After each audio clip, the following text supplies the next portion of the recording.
I'll buy that fat girl. Mountain man purchased her freedom from Brothel. I'll buy that fat girl. The drunk rancher's words cut through the smoky air of Madame Vivienne's parlor, sharp enough to make Pearl Ashford flinch where she stood near the stairs. Laughter followed, coarse and lazy, as half a dozen men in sweat-stained shirts turned to look at her like she was a side of beef hanging in a butcher's window. She swallowed hard, fingers digging into the worn banister. At 21, with her soft, rounded body and gray eyes the color of river pearls before a storm, she had heard every insult there was for a woman built like her. But tonight was different. Tonight, her body wasn't just a target. It was currency. At the green baize table in the corner, Horace Ashford hunched over his last hand of cards, the lamplight catching the grease in his thinning hair. Her stepfather didn't look at her once, not when he lost the hand, not when the men jeered, not even when Madame Vivienne glided over in her crimson silk gown and tapped 2 polished fingernails on his shoulder. "Your luck's run out, Mr. Ashford," the madam purred. "You owe this house 2 months in board, whiskey, and cards. Either you pay, or you walk out of here with nothing but the shirt on your back." Horace laughed bitterly and jerked his thumb toward Pearl. "Got something better than a shirt. Take her. She eats more than she earns anyway." Pearl's stomach dropped. "Horace, no. Please," she whispered, stepping off the stair. "I can work. I can sew, scrub floors, anything. Don't do this." He finally turned, his eyes already glassy with drink. "You shut that mouth. You ought to be grateful someone wants you at all, lumping around like a draft horse in a dress." Madame Vivienne regarded Pearl with a cool, assessing gaze, the way a banker looked at land. "She's young. Face is pretty enough once we scrub the road dust off. Curves do well with a certain kind of gentleman."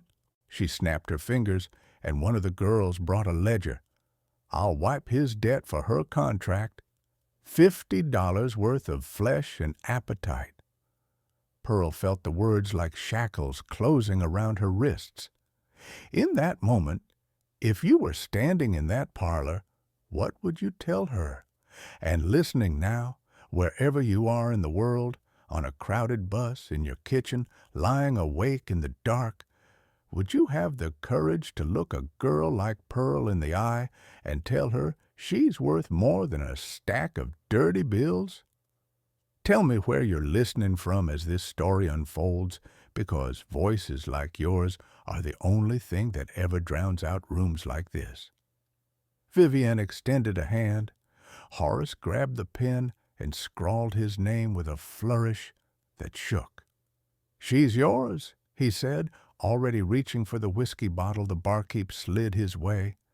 "Papa." The word slipped out before Pearl could swallow it back.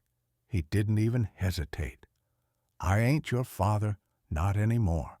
2 of Vivienne's girls took Pearl by the elbows, their painted faces carefully blank as they steered her toward the back hallway. Laughter swelled behind her. A man called out, "Save the fat one for me, Vivienne. I like something to hold on to." The madam's reply floated after her like smoke. "You'll all get your turn once she's broken in." Pearl's legs shook as they pushed her into a narrow room and slammed the door.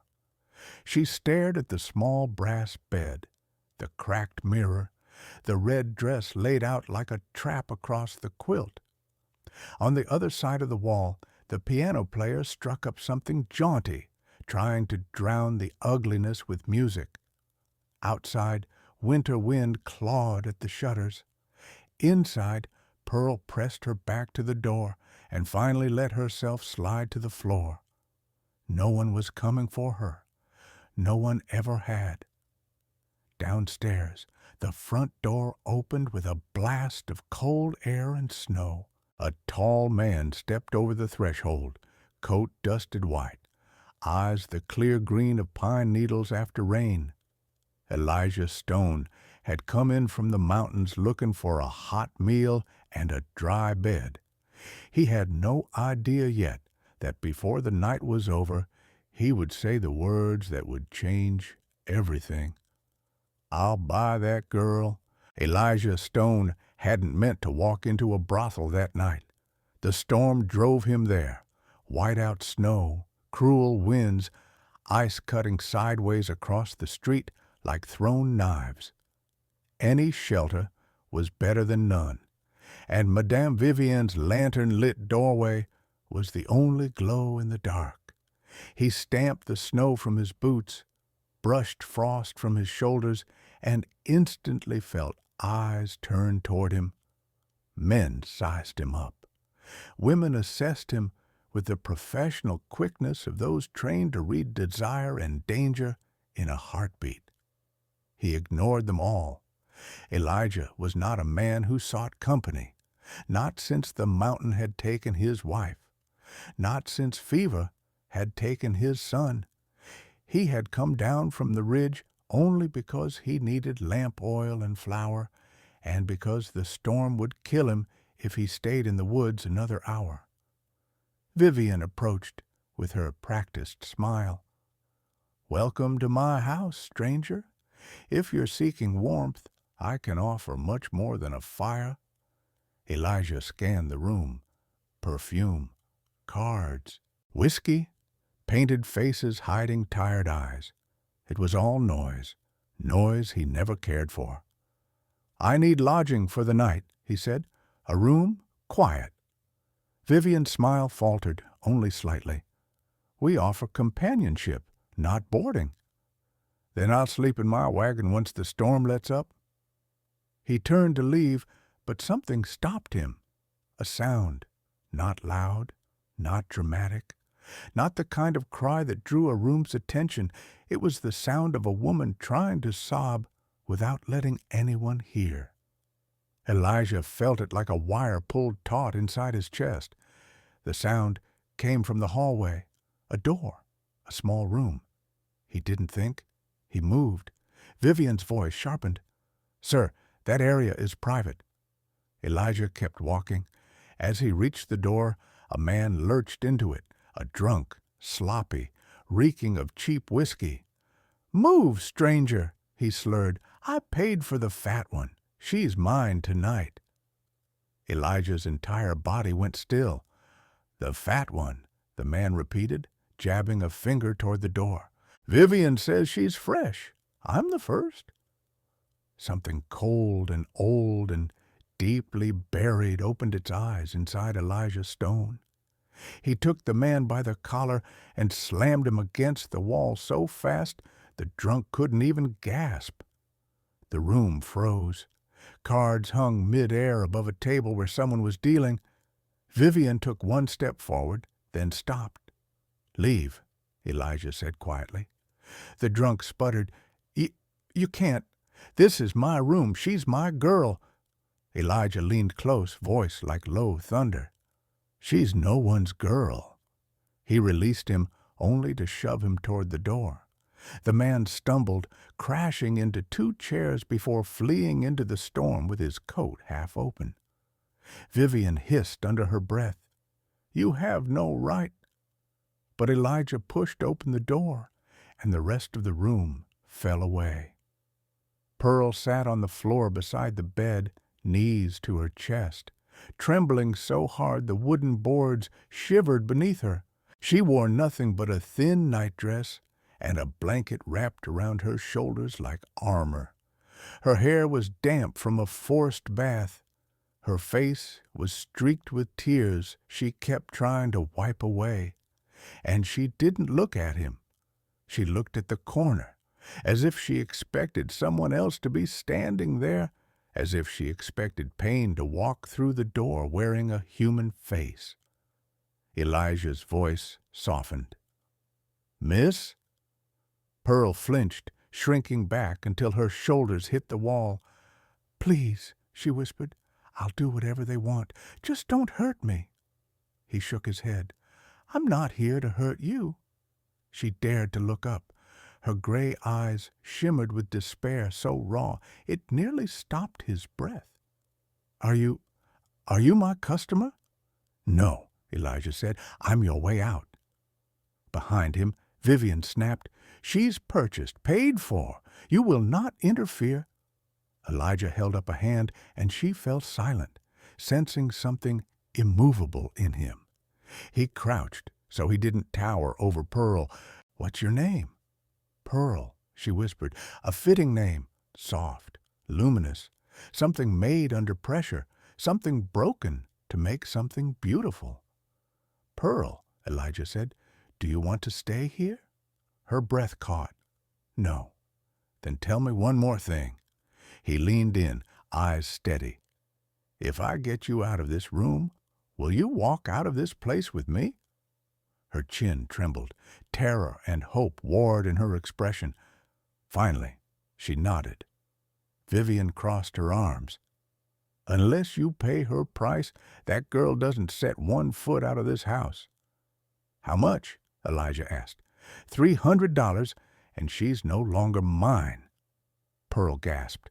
No, sir, don't." Elijah didn't even blink. "Done."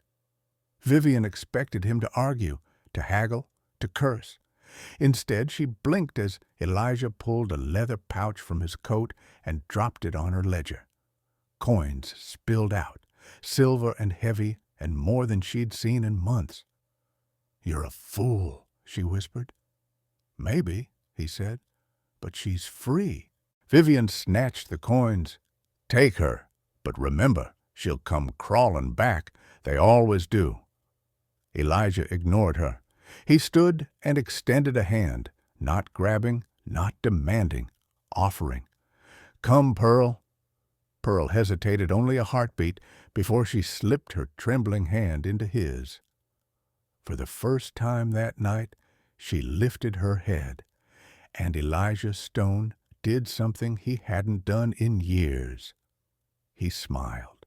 The wind hit Pearl the moment Elijah opened the front door, a blast of icy air that stole her breath and whipped her nightdress against her legs. Snow spun in frantic spirals beneath the lantern light, the storm thick enough to erase the world beyond a few feet. Elijah stepped out first, holding the door open with his shoulder, his coat flaring like the wing of some great winter beast. "Stay close," he said. Pearl hovered in the doorway, clutching the blanket around her. The brothel's heat pressed against her back. The cold waited in front of her like an open jaw. She'd never been allowed outside much. She'd never been outside at night. And she had certainly never walked willingly into a storm with a man she'd known for only minutes.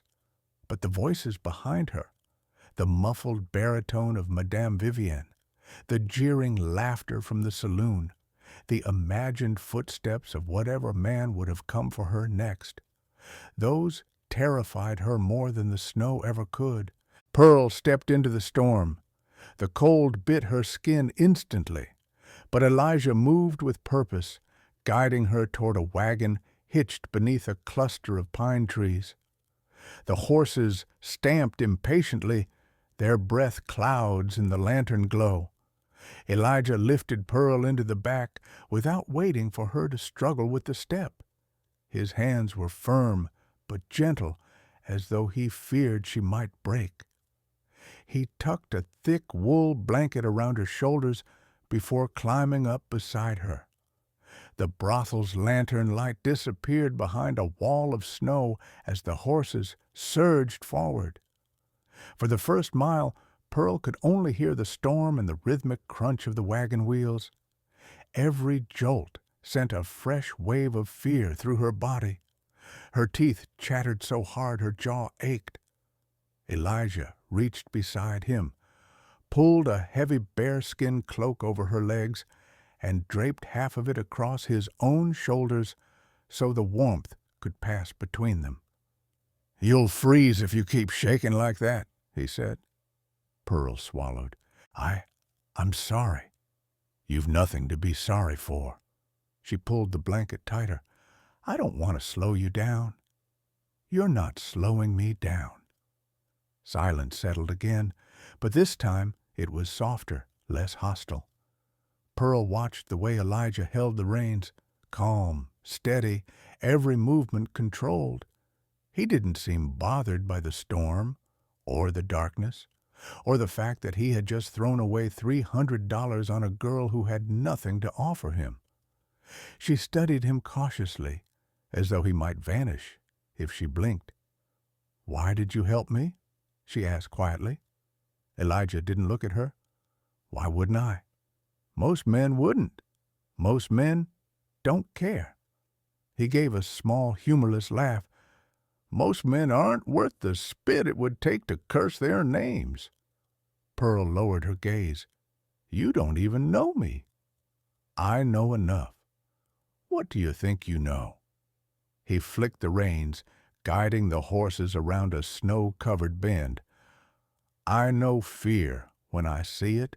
I know someone who's been cornered long enough to believe there's no way out. And I know a cage, no matter what form it takes." Pearl pulled in a shaky breath. "I didn't want to be there, really. I didn't want any of it." "I know. My stepfather said nobody would ever want me." "Then he's a damned liar." She froze, stunned by the speed and firmness of the answer. Elijah finally looked at her, really looked at her, not with hunger, not with judgment, but with a kind of steady, unwavering truth she had never seen in a man's eyes. "You are not what he said," he continued, "and you are not what Vivian tried to sell." Pearl's throat tightened. "Then what am I?" He returned his attention to the road. A woman with her whole life ahead of her, and more courage than she realizes. She pressed the blanket to her mouth to keep from crying, not because his words hurt, because they didn't. They healed. Hours passed as the wagon climbed higher into the mountains. Snow fell heavier. The trees grew thicker. The world shrank to the narrow road lit by the lantern swinging from the wagon's side. Elijah drove with the confidence of someone who knew every bend and ditch by heart. Pearl's fingers slowly stopped trembling. Her breaths stopped hitching. Eventually, her head dipped to the side, too heavy from exhaustion to hold upright. Before she could collapse against the hard wooden boards, Elijah felt her sway and shifted. "Lean on me," he said. I shouldn't. You're falling asleep on a wagon in a blizzard. Lean on me." Pearl hesitated, then allowed her cheek to rest against his shoulder. His coat was rough, but warm. His scent was pine, smoke, and cold night air. Familiar, somehow. Safe. The horses slowed as the path narrowed, and Elijah's voice softened. "We'll reach the cabin soon." Pearl blinked tiredly. "Cabin?" "Mine." "Is it far?" "Not much farther." She tried to lift her head, but couldn't. What if I'm a burden?" "You're not." "But I don't know how to live in the mountains. I don't know how to cook well, or chop wood, or read very much, or—" "Pearl." His voice stopped her, firm, quiet, absolute. "You don't owe me anything." Her breath caught. "Not work," Elijah said. "Not service, not repayment." "Then why are you helping me?" For a moment, the only sound was snow hitting the wagon's canvas top. Then Elijah answered, voice deep enough to settle into her bones. "Because someone should have helped you years ago." The words wrapped around her like another blanket. Pearl exhaled slowly, her eyes closing, her fear dissolving into the steady rise and fall of Elijah's breathing beside her. The storm raged on around them, but inside the wagon, for the first time in years, Pearl Ashford was warm. The storm eased just before dawn, the sky turning from pitch black to a pale, washed-out gray. Pearl woke to the creak of wagon wheels rolling over hardened snow and the low murmur of water somewhere nearby. Elijah hadn't moved all night. She was still leaning against him, her cheek resting on the rough fabric of his coat, her fingers curled unconsciously in the bare skin draped across them both. When she stirred, Elijah spoke softly, without looking down. "We're here." Pearl blinked herself awake, lifting her head as the wagon rounded a bend. Through the thinning curtain of snowfall, a small clearing appeared, quiet, untouched, held in the arms of towering evergreens, and in the center of it stood a cabin, not large, not polished, but strong, built from hand-hewn logs, with smoke curling from a stone chimney and a warm amber glow spilling faintly from behind the shutters. It didn't look like much to most people.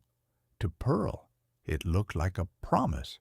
Elijah reined in the horses, the wagon crunching to a stop beside a shed half buried in snow. He hopped down and extended his arms to her. She hesitated. Men didn't usually offer their hands without wanting something in return, but Elijah waited, patient, unmoving, as if the cold didn't touch him. Finally, Pearl placed her hands in his, letting him lift her gently to the ground. Her legs wobbled from the long ride, and Elijah steadied her without grabbing or gripping, just a light touch at her elbow before stepping away. "Inside," he said. "You need heat." Pearl followed him to the porch, snow crunching softly beneath her worn shoes. The door creaked open to reveal a single-room cabin, warm and dimly lit by a fire already burning in the hearth. The air smelled of pine resin, wood smoke, and something faintly sweet. Dried apple, maybe. Elijah hung his coat on a peg and kicked snow off his boots. Pearl hovered in the doorway, unsure if she should enter. He glanced back. "It's your home now if you want it. Come in." Her chest tightened. Home. A word she had never been allowed to claim. Pearl stepped inside, feeling warmth rush over her skin like a blessing. The cabin wasn't fancy, but every detail felt intentional. A sturdy table beside the hearth, a row of hooks with tools polished and neatly hung, a shelf lined with jars of herbs, dried meats, and preserves, a bed frame of carved cedar pushed against the far wall, a rug woven from animal hides stretched across the floor, soft under her cold feet. Elijah gestured toward a chair near the fire. "Sit. Warm up." She obeyed, lowering herself tentatively onto the carved wooden seat. Elijah knelt by the hearth and added a log, sparks leaping in a burst of gold. Pearl held her hands to the heat, whispering, "It's beautiful." Elijah shrugged, still facing the flames. "It's what I could build. It's more than anything I've ever had." He glanced at her then, just a quick flicker of his eyes, but something softened in his expression before he turned away again. He moved around the cabin in quiet, efficient motions, striking flint to light the oil lamp, sweeping off a dusting of snow that had blown in through the chimney crack, pouring water into a black iron pot suspended over the fire. Pearl watched him, absorbing every detail. "You know," she said timidly, "I can help." "With what?" "Cooking, cleaning, whatever the cabin needs." "You don't have to work," Elijah said. "I want to." Her voice trembled. "I want to contribute. I don't like sitting useless." He paused, studying her. "Pearl, you're not useless." He returned to the fire. "You survived things most people wouldn't have. That alone makes you stronger than you think." Her eyes burned. She looked away before he could see. Elijah busied himself with the pot, adding dried vegetables and a handful of herbs. As the stew simmered, He pulled a chair from the table and sat across from her, leaning back without crowding the space between them. "Tell me what you're thinking," he said. Pearl clasped her hands together. "That I don't deserve to be here." Something in Elijah's jaw tightened. "Who made you believe that?" "My stepfather, Madame Vivienne. Everyone, I suppose." "Then let me be the one to undo it." She blinked, not trusting her ears. Elijah went on, voice low and steady. "You deserve warmth, a bed, food, safety. That's not charity. That's basic human dignity." Pearl's breath hitched. Nobody ever cared before. Then they were blind.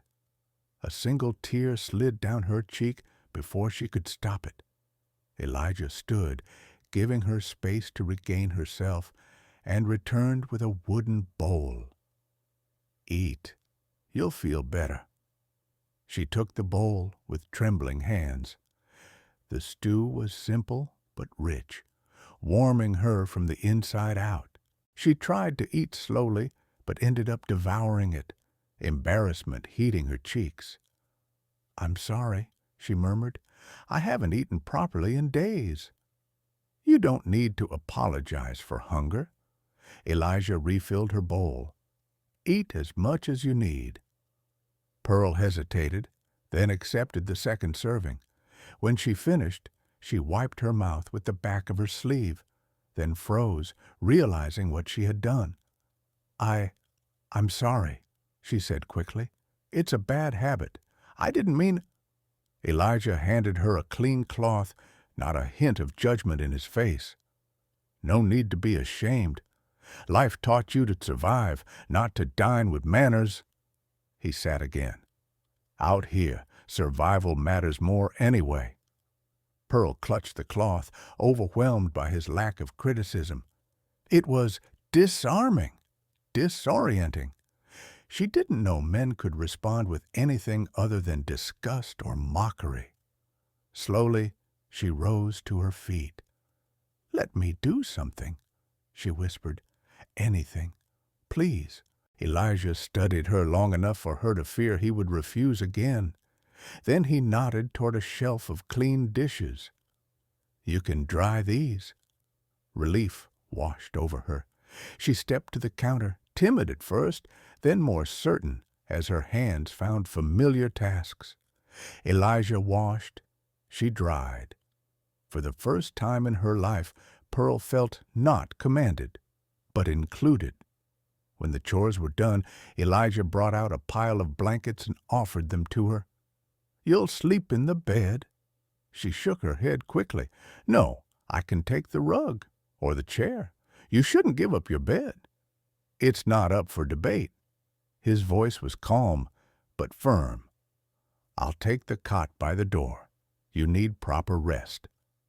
Pearl pressed a hand to her chest, overwhelmed. "Why are you being so kind to me?" Elijah paused for a long moment. Then he said quietly, "Kindness shouldn't be rare, but in your life it has been. So I'm giving you enough to make up the difference." Her breath trembled. Words wouldn't come. He nodded toward the bed. "Get some sleep."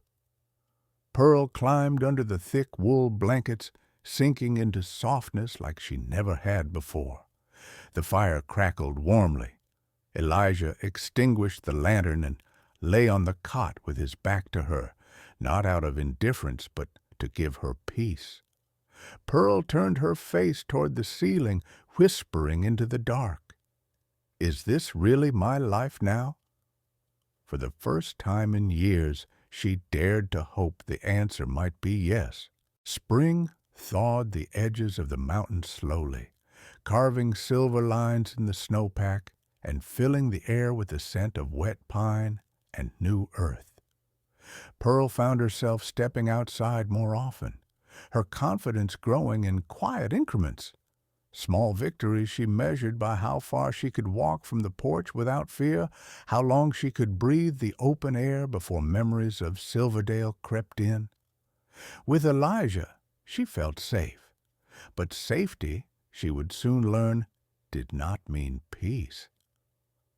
One morning, Pearl was tending to the small vegetable patch Elijah had helped her plant, a row of potatoes, early carrots, and the beginnings of green beans, when she noticed him sitting on the stump near the woods, sharpening his hunting knife with a faraway look in his eyes.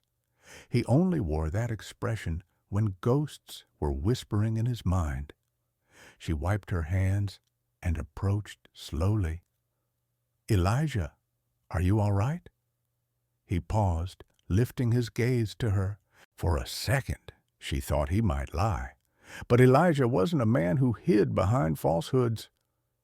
"There's something you should know," he said quietly. "About me?" Pearl's heart tightened. "Did I do something wrong?" "No." His answer was immediate, firm. "This is about who I was, before I found you." He gestured for her to sit beside him. She took the place cautiously, aware of the weight in his voice. Elijah ran a thumb along the blade, testing the sharp edge, before setting it aside. "I wasn't always a mountain man," he began. "Before Sarah and Emma died, before I came up here, I worked for the territorial marshals. I tracked men, dangerous men. Bounty hunters feared them, sheriffs avoided them, but they were my job." Pearl blinked. "You were a lawman?" "A good one," he said, though he didn't sound proud. "Good enough to make enemies. One of them was a man named Clayton Maddox, a saloon owner, a trafficker, and one of the worst brutes the frontier ever produced." Pearl felt a cold prickle crawl down her spine. "And he knows my name, and he hates me for what I did to his operation years ago. I sent 2 of his brothers to prison. Maddox swore he'd make me pay for it." Pearl clasped her hands together, breath shallow. "Has he found you?" "Not yet, but he's looking." The world tilted for a moment. The cabin had felt untouchable, a sanctuary carved out of wilderness, a place no one could reach. But danger had a way of finding cracks.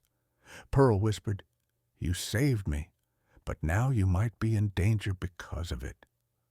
Elijah turned toward her, brow furrowed. "Pearl, listen to me. You didn't bring danger to my doorstep. Maddox was always hunting me. If trouble comes, it's because of my past, not yours."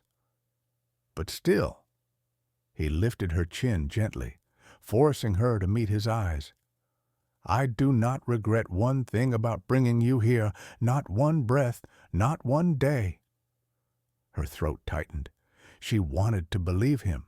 She wanted to hold on to the fragile safety she'd found, but shadows of Silverdale still clung to her skin, and they were closer than she realized. Later that afternoon, while Elijah was checking his trap lines in the forest, Pearl ventured into the attic to search for a spare jar for blackberry preserves. The space was dim, filled with neat stacks of Elijah's old possessions, blankets, tools, crates marked with faded ink. She lifted a wooden box to move it, but the lid slipped open. Inside lay a folded piece of parchment. Curious, she picked it up and opened it. A deed. Her breath caught. Pearl froze, eyes widening as she read the name printed at the top. Pearl Ashford, property deed for a parcel of land near the riverbank of Silverdale. Her hands began to shake. This land had been her mother's once, left to Pearl in her will. But Horace had gambled it away, or so he told her. Pearl's heart hammered. Elijah had this? Why would he have this deed? Had he known who she was before he walked into that brothel? Had he rescued her because he wanted something from her, her land, her inheritance, something he thought she owned? Her breath grew shallow. Her chest tightened. Footsteps creaked on the stairs. "Pearl?" Elijah's voice drifted upward. "You up there?" She crumpled the deed in her shaking hands. Elijah appeared at the top step, sweat on his brow from his trek through the forest. He smiled gently. "I was looking all over for you. I thought something happened." Pearl felt dizzy. She stepped back as he approached. This was my mother's. How did you get it? Why do you have it?" Elijah's expression shifted from confusion to realization to dread. "Pearl, I can explain." "Explain?" Her voice cracked. "You had this all along? My stepfather told me he sold this land, that it was worthless, that I had no claim to anything." Elijah moved toward her, but she stepped back again. "Pearl, please, I bought that deed from a trader passing through the pass last winter. I had no idea it was connected to you." "You expect me to believe that?" Her eyes brimmed with tears. "You expect me to believe you just happened to buy the one thing that belonged to me? The only thing I ever had?" Elijah's voice lowered, controlled but raw. "I bought it because the man who sold it said a girl had been cheated out of it, a girl who deserved better. I didn't know it was you." Pearl shook her head, tears spilling. "And you just kept it? Why didn't you ever tell me?" "Because," Elijah said quietly, "I didn't know how. I wanted you to feel safe, not overwhelmed. I wanted to give it to you when you were strong enough to claim it." But Pearl was trembling, memories flooding her, Horace's lies, the brothel's cruelty, the years of being used. "And now," she whispered, "what do you want from me?" Elijah's face twisted with hurt. "Nothing. I want nothing from you." But Pearl turned away, holding the deed to her chest like a shield. "I need time," she said softly. "Please, just give me time." Elijah opened his mouth to beg, to reassure, to hold her, but he stopped himself. Instead, he nodded once. "As long as you need." That night, the cabin felt colder, even with the fire burning strong. Elijah kept his distance. Pearl lay awake, staring at the deed by lamplight, torn between hope and fear.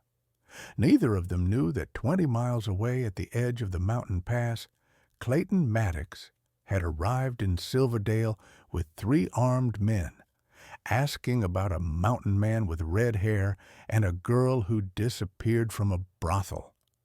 Trouble was no longer approaching. It was already on its way. The wind shifted at dusk, blowing in a cold front that whispered through the trees like a warning. Pearl was stirring stew over the fire when Elijah straightened suddenly, his entire body going still. She noticed immediately. Elijah never froze unless something was wrong. "What is it?" she whispered. He didn't answer. He moved to the window, lifting the edge of the curtain only a fraction. Pearl watched his shoulders tense. Hoof prints, 4 horses, headed straight toward the cabin. Pearl's breath caught. "Is it—" "Yes." Elijah's voice was low, steady, almost too calm. "Maddox found us." The name alone chilled her. She backed away from the window. "Elijah, what do we do?" "You go to the cellar, now." "I'm not leaving you." "You're not leaving me," he corrected.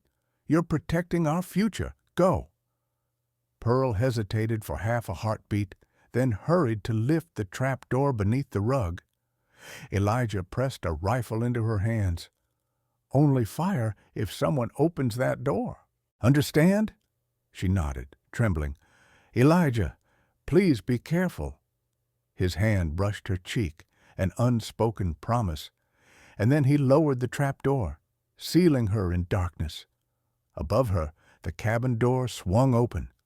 "Elijah Stone!" A deep, sneering voice called out.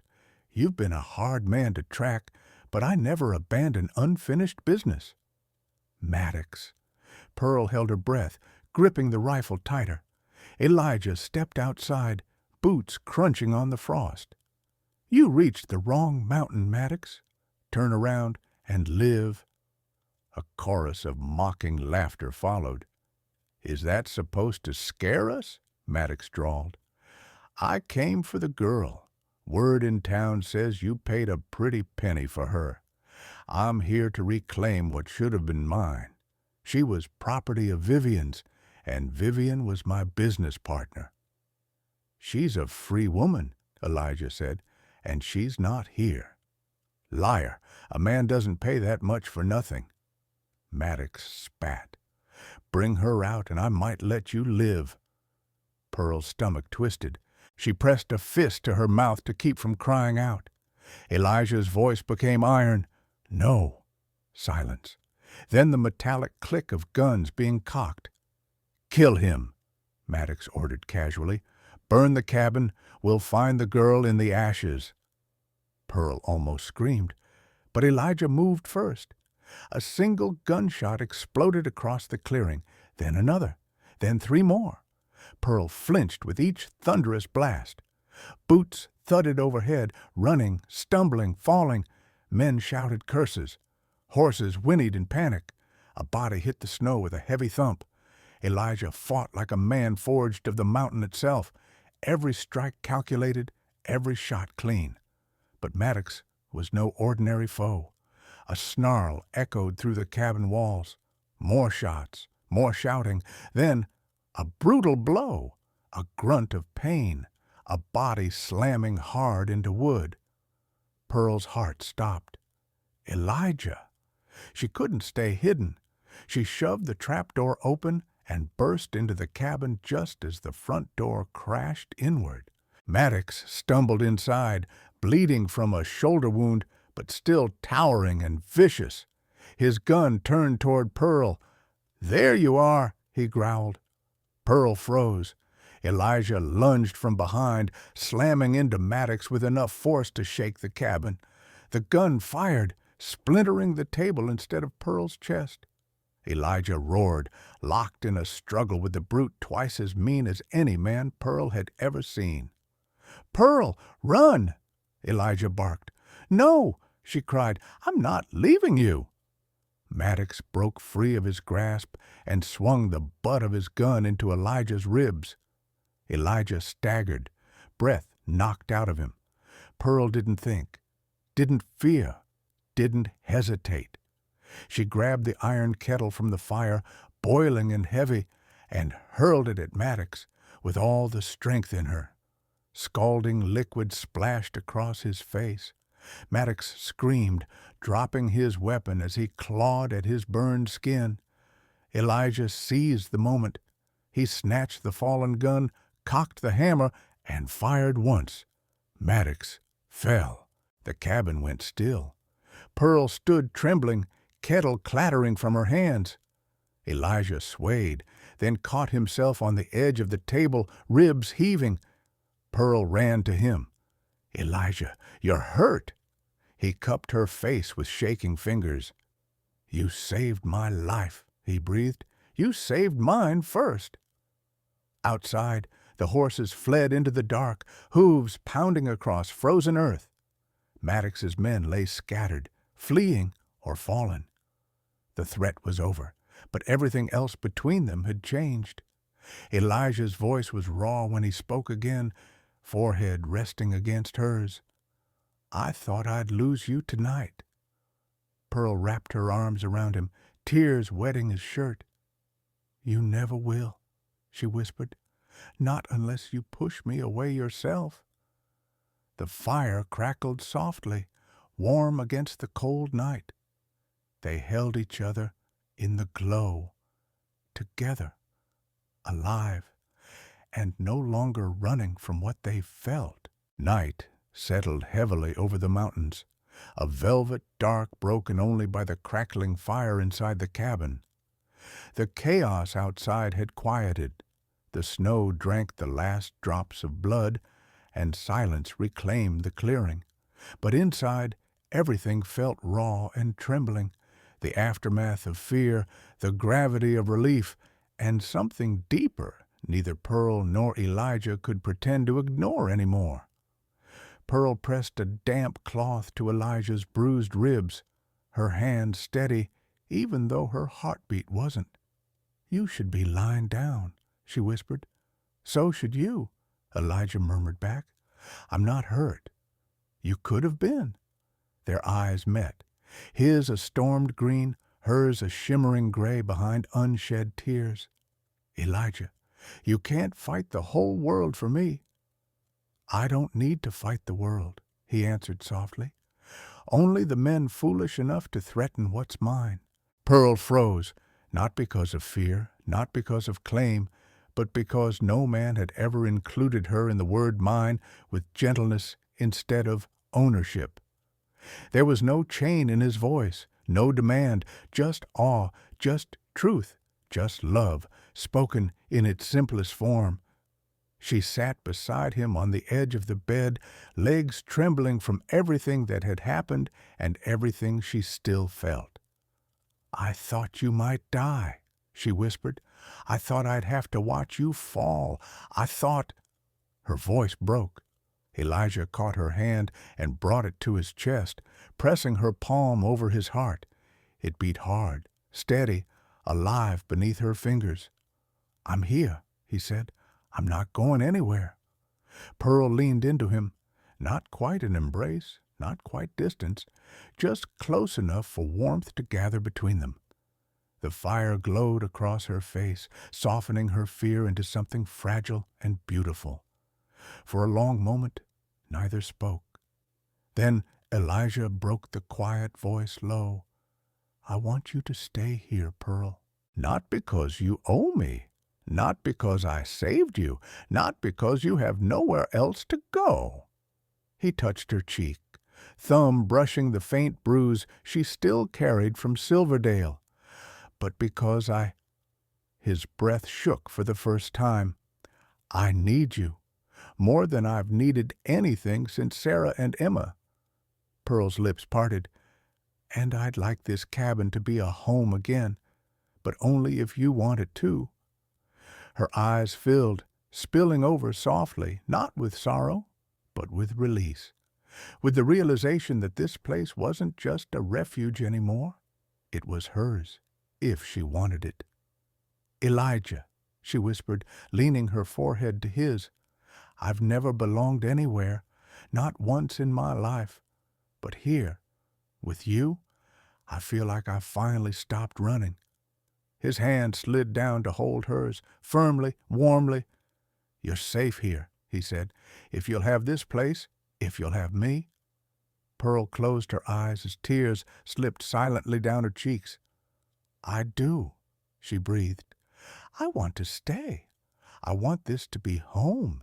Elijah exhaled, long, quiet, full of gratitude. He pulled her gently against his chest. She folded into him without hesitation, sinking into the warmth of the moment. Outside, the world was still dangerous. Maddox had been only the first shadow to darken their doorstep. More would come, more whispers, more judgment, more storms. But inside the cabin, there was fire, there was safety, there was love growing, not rushed, not claimed, but chosen. And Pearl wondered, with a trembling hope, was love like this strong enough to stand against everything waiting beyond the mountains? There's a quiet truth woven through stories like this, one I'm reminded of every time you press play, every time you stay with me until the final words. No matter where you are in the world right now, no matter what you've survived or what you're still facing, connection travels farther than distance.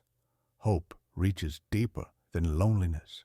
And love, real love, finds its way even in the unlikeliest places, like a hidden cabin on a winter mountain. Tell me, where are you listening from tonight? And if you still believe in a love worth fighting for, don't go far. The next story is already meant for you.